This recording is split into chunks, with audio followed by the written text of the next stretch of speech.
வணக்கம். நீங்க எங்க வீடியோ கமெண்ட்ஸ்ல கேட்டிருந்த சில பங்குகளை, அதாவது ஸ்டாக்ஸ் பத்தி ஆழமா அலசுறது தான் இன்னைக்கு எங்களுடைய நோக்கம். எங்களோட இந்த முயற்சிக்கு நீங்க ஆதரவளிக்க இந்த வீடியோவை லைக் பண்ணுங்க, சப்ஸ்கிரைப் பண்ணுங்க. ஒரு சின்ன வேண்டுகோள் மட்டும். கமெண்ட்ஸ்ல வர எல்லா பங்குகளுக்கும் எங்களால உடனடியா வீடியோ செய்ய முடியறதில்ல. ஆமா, அது ஒரு நடைமுறை சிக்கல். அதனால உங்களுடைய பங்கு சம்பந்தமான சந்தேகங்களுக்கு உடனடி பதில்கள் கிடைக்கணும்னா எங்களுடைய இலவச டெலிகிராம் சேனல்ல சேருங்க. அதோட லிங்க் கீழே டிஸ்கிரிப்ஷன்ல இருக்கு. லிஸ்ட்ல முதல்ல இருக்கிறது ஜம்மு அண்ட் காஷ்மீர் வங்கி. ஆமா, ஜே&கே பேங்க்.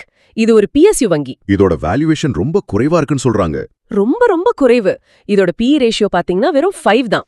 ஒரு நிமிஷம், PE ரேஷியோ 5னா ஒரு சாதாரண முதலீட்டாளருக்கு அது என்ன அர்த்தம்? ஒரு பொருள் பெரிய டிஸ்கவுண்ட்ல கிடைக்கிற மாதிரி எடுத்துக்கலாமா? கிட்டத்தட்ட அப்படிதான். மத்த வங்கிகள் முழு விலையில விக்கும்போது ஜே&கே வங்கி ஒரு பெரிய தள்ளுபடி விலையில கிடைக்குது. அது மட்டும் இல்லாம அவங்களோட சொத்து தரம், அதாவது ஆசெட் குவாலிட்டியும் இப்ப நல்லா முன்னேறிட்டு வருது. ஓகே, ஆனா தள்ளுபடிக்கு ஒரு காரணம் இருக்கும் இல்லையா? இதுல என்ன ரிஸ்க்? நல்ல கேள்வி. இங்க 2 முக்கியமான ரிஸ்க் இருக்கு. ஒன்னு, இது ஜம்மு அண்ட் காஷ்மீருங்கிற ஒரே ஒரு பகுதியோட பொருளாதாரத்தை நம்பிதான் இருக்கு. அங்க ஏதாவது சிக்கல்னா இவங்களுக்கு பெரிய பாதிப்பு. 2வது, எல்லா PSU வங்கிகளுக்கும் இருக்கிற மாதிரி சில நிர்வாக சிக்கல்கள், அதாவது கவர்னன்ஸ் ரிஸ்க்ஸ் வர வாய்ப்பு இருக்கு. அப்ப ரிஸ்க் இருக்கு, இருந்தாலும் வாங்கலாம்னு சொல்றீங்களா? ஆமா, ரிஸ்க் விட தள்ளுபடி அதிகமா இருக்கிறதா நாங்க பாக்குறோம். அதனால ஒரு வேல்யூ முதலீட்டாளருக்கு இது ஒரு நல்ல சாய்ஸ். எங்க பார்வை வாங்கலாம். பை. பேங்கிங் துறையில ஒரு வேல்யூ பிளே பார்த்தோம். இப்போ அடுத்ததா ராஜேஷ் எக்ஸ்போர்ட்ஸ். இதுவும் ஒரு டீப் வேல்யூ ஸ்டாக்னு சொல்றாங்க. ஆமா, இது ரொம்ப சுவாரஸ்யமான ஒரு ஸ்டாக். புக் வேல்யூவை விட ரொம்ப குறைவா 0.34 மடங்குல ட்ரேட் ஆகுது. இதுக்கு என்ன அர்த்தம்? அதாவது ஒருவேளை இன்னைக்கே இந்த கம்பெனியை மூடிட்டு அதோட சொத்தை எல்லாத்தையும் வித்தா கூட இப்போ இருக்கிற பங்கு விலையை விட அதிகமா பணம் கிடைக்கும்னு அர்த்தம். அப்படியா? அப்போ ஏன் எல்லாரும் இதை வாங்க ஓடல? இதுல பெரிய முதலீட்டாளர்கள் FII, DII எல்லாம் கிட்டத்தட்ட 26% வச்சிருக்காங்கன்னு பாக்குறேன். சரியா கேட்டீங்க. அதுதான் இங்க $1 மில்லியன் கேள்வி. ராஜேஷ் எக்ஸ்போர்ட்ஸை டைட்டனோட குழப்பிக்க கூடாது. Okay, Titan branding business. ஆனா ராஜேஷ் எக்ஸ்போர்ட்ஸ் ஒரு வால்யூம் பிசினஸ். டன் கணக்குல தங்கத்தை வாங்கி விக்கிறாங்க. அதனால அவங்க லாப வரம்பு, அதாவது மார்ஜின் ரொம்ப குறைவா இருக்கும். அப்போ தங்கத்தோட விலை ஏறுறது இறங்குறதெல்லாம் இவங்கள நேரடியா பாதிக்கும், சரிதானா? நிச்சயமா. இதுல கமாடிட்டி ரிஸ்க் அதிகம். ஆனா இந்த விலையில கிடைக்கிறது ரொம்ப கவர்ச்சிகரமா இருக்கு. சுருக்கமா சொன்னா இது ஒரு அதிக ரிஸ்க், அதிக ரிவார்ட் வாய்ப்பு. எங்களோட பார்வை பை. அடுத்தது டீம் லீஸ் சர்வீசஸ். இது HR துறை சம்பந்தப்பட்ட நிறுவனம். இந்தியால ஃபார்மல் லேபர் செக்டார் வளர்றதால இவங்க பயனடைவாங்கன்னு சொல்றாங்க. ஆமா, இது இந்தியாவோட நீண்டகால வளர்ச்சி கதையை நம்புற ஒரு முதலீடு. இதுல நம்ம ஊர் மியூச்சுவல் ஃபண்ட் இன்சூரன்ஸ் கம்பெனிகள், அதாவது DIIகள் 50%க்கு மேல வச்சிருக்காங்க. இது ஒரு பெரிய நம்பிக்கை சிக்னல் இல்லையா? நிச்சயம். உள்நாட்டு நிறுவனங்களுக்கு இந்த பிசினஸ் மேல ஒரு பெரிய நம்பிக்கை இருக்கு. ஆனா இதுல எனக்கு ஒரு விஷயம் உறுத்துது. DIகள் இவ்ளோ முதலீடு செஞ்சிருக்கும் போது FIIகள், அதாவது வெளிநாட்டு முதலீட்டாளர்கள் அவங்களோட பங்குகளை சமீபத்துல குறைச்சிருக்காங்களே. நல்ல பாயிண்ட். இது 2 வித்தியாசமான பார்வைகளை காட்டுது. DIIகள் இந்தியாவோட உள்நாட்டு வளர்ச்சியை மட்டும் பாக்குறாங்க. FIIகள் உலக பொருளாதாரத்தோட சேர்த்து பாக்குறாங்க. ஓ, இன்னொரு விஷயம், இந்த பிசினஸ்ல மார்ஜின் கொஞ்சம் கம்மி, செலவுகள் அதிகம். அதனால FIIகள் கொஞ்சம் யோசிக்கலாம். அப்போ இதை எப்படி எடுத்துக்கிறது? ஒரு ஸ்டேபிள் கம்பவுண்டரா? சரியா சொன்னீங்க. இது நிதானமா வளர்ந்துகிட்டே இருக்கும்.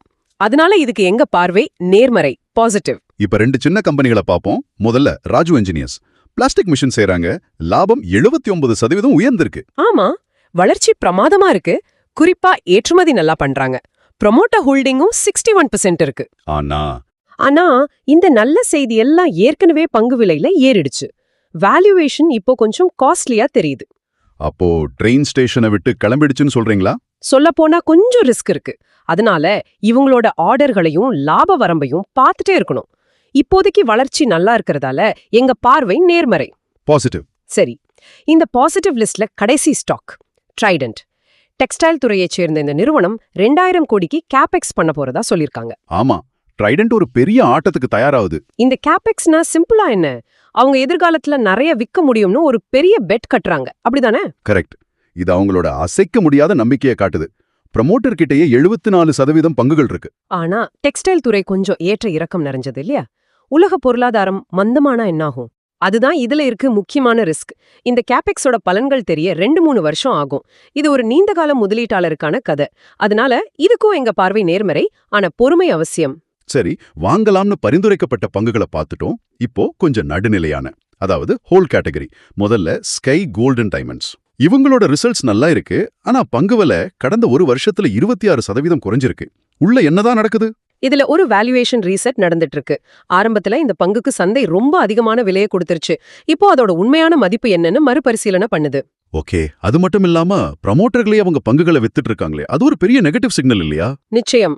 நிறுவனத்தை நடத்துறவங்களே பங்குகளை விக்கும்போது முதலீட்டாளர்களுக்கு ஒரு சந்தேகம் வரும். அதனால புதுசா வாங்குறதுக்கு பதிலா ஏற்கனவே வச்சிருந்தா பங்குகளை வைத்திருக்கலாம்.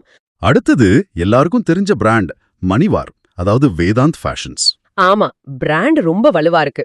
ஆனா இந்த தரமான பிசினஸுக்கு நீங்க என்ன விலை கொடுக்க தயாரா இருக்கீங்கங்கிறது தான் கேள்வி. இது ஒரு அருமையான மெர்சிடிஸ் பென்ஸ் கார் மாதிரி, ஆனா அதுக்கு ஒரு ஃபெராரி காரோட விலையை கேட்டா எப்படி? புரியுது, வேல்யூவேஷன் ரொம்ப அதிகம்னு சொல்றீங்க. ஆமா, அதோட பிபி ரேஷியோ கிட்டத்தட்ட 11 மடங்கு இருக்கு. இது ரொம்ப ரொம்ப அதிகம். இது ஒரு நல்ல பிசினஸ், ஆனா சரியான விலையில வாங்கணும். அது வரைக்கும் காத்திருக்கலாம்.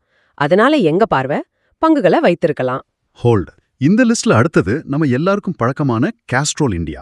காஸ்ட்ரோல் இது ஒரு பாதுகாப்பான டிவிடெண்ட் கொடுக்கிற ஸ்டாக்னு ஒரு பெயர் இருக்கு. ஆமா, காஸ்ட்ரோல்ல முதலீடு பண்றது நம்பகமான ஒரு பழைய பெட்ரோல் காரை வாங்குற மாதிரி. நல்லா ஓடும், பிரச்சனை பண்ணாது, இவங்களுக்கு நல்ல பணப்புழக்கம் இருக்கு, தாராளமா டிவிடெண்ட் கொடுப்பாங்க. ஆனா நீங்க பழைய பெட்ரோல் கார்னு சொன்னதுல ஒரு குறிப்பு இருக்கு. தூரத்துல ஒரு எலக்ட்ரிக் காரோட சத்தம் மெதுவா கேக்குதா? சரியா படிச்சிட்டீங்க. அந்த எலக்ட்ரிக் கார், அதாவது ஈவி தான் இவங்களோட நீண்டகால ரிஸ்க். ஈவிகளுக்கு இன்ஜின் ஆயில் தேவைப்படாது. ஓ, இந்த மாற்றம் ஒரே நாள்ல நடக்காது. ஆனா ஒரு 10-15 வருஷம் கழிச்சு இவங்களோட பிசினஸ் என்ன ஆகும்னு ஒரு பெரிய கேள்விக்குறி இருக்கு. அதனால இதுக்கும் எங்க பார்வை, பங்குகளை வைத்திருக்கலாம். ஹோல்டு. ஓகே, இப்போ கடைசி கட்டத்துக்கு வந்துட்டோம். அதிக ரிஸ்க் உள்ள கவனமா இருக்க வேண்டிய பங்குகள். முதல்ல SCPC லிமிடெட். இது ஒரு கிளாசிக் கத்தி மேல நடக்கிற கதை. புதுசா ஆர்டர்கள் கிடைக்குது, டோன் அரவுண்ட் ஸ்டோரி மாதிரி தெரியுதே. பாக்குறதுக்கு நல்லா இருக்கலாம், ஆனா ரொம்ப ஆபத்தானது. இங்க பல அபாய மணிகள் அடிக்குது. ப்ரொமோட்டர் கிட்ட வெறும் 27% பங்கு தான் இருக்கு. அதுலயும் பாதி அடமானம் வச்சிருக்காங்களாமே. ஆமா, 34% பங்குகளை அடமான வச்சிருக்காங்க. ஏகப்பட்ட கடன், பலவீனமான ROE, அனுபவம் இல்லாத முதலீட்டாளர்கள் இதிலிருந்து தள்ளி இருக்கிறது ரொம்ப நல்லது. எங்க பார்வை, கவனமாக இருக்கவும்.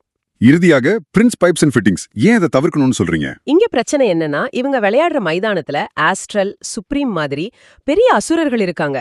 போட்டி ரொம்ப அதிகம். வளர்ச்சி எப்படி இருக்கு? சமீப காலமா இவங்களோட வளர்ச்சி ரொம்ப மந்தமா இருக்கு. வளர்ச்சியே இல்லாத ஒரு கம்பெனிக்கு இப்போ இருக்கிற வேல்யூவேஷன் இன்னும் அதிகமா தெரியுது. அப்போ இதை விட நல்ல வாய்ப்புகள் சந்தையில இருக்கு. நிச்சயமா. அதனால இந்த பங்கை இப்போதைக்கு தவிர்ப்பது நல்லது.